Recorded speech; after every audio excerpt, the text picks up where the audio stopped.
점점점에 어떻게 가요? ไปจุดๆๆแนวใด 점점점에 어떻게 가요? ไปจุดๆๆแนวใด 지하철역이 어디예요? สถานีรถไฟใต้ดินอยู่ไส 지하철역이 어디예요? สถานีรถไฟใต้ดินอยู่ไส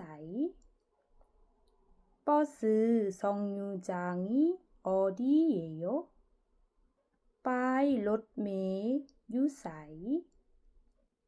버스 정류장이 어디예요? ป้ายรถเมล์อยู่ไส 걸어서 가면 멀어요? ถ้าย่างไปไกลบ่ 걸어서 가면 멀어요?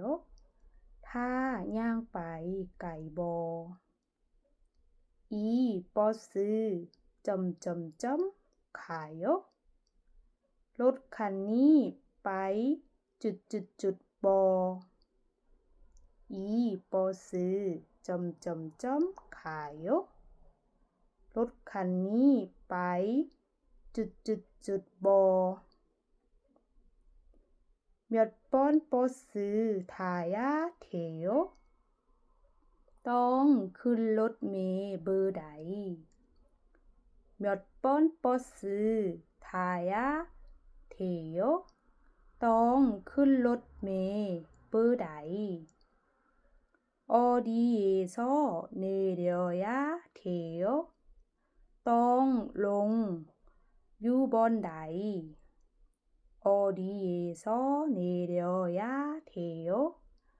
ต้องลงอยู่บ่อนใด 점점점으로 가세요.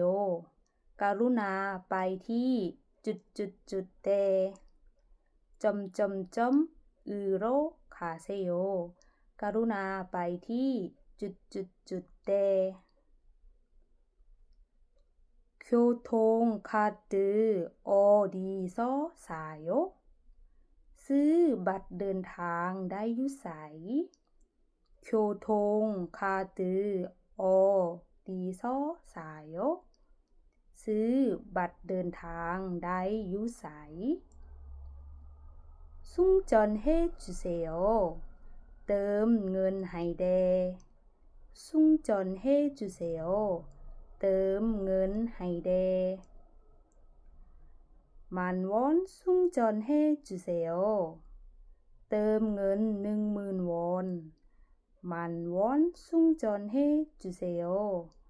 เติมเงิน 10,000 วอน 이 카드 어떻게 써요?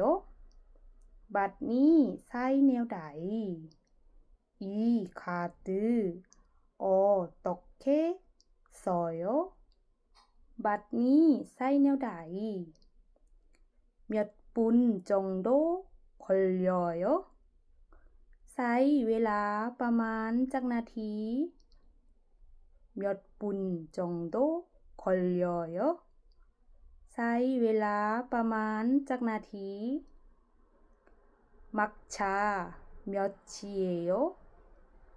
รถเที่ยวสุดท้ายจักโมง 막차 몇시예요?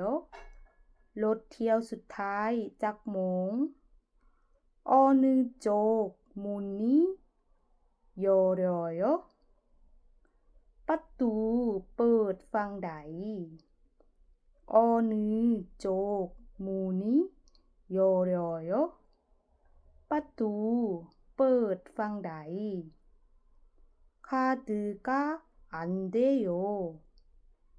บัตรใช้บ่ได้ 카드가 안 돼요. บัตรใช้บ่ได้ 지하철 노선도 있어요?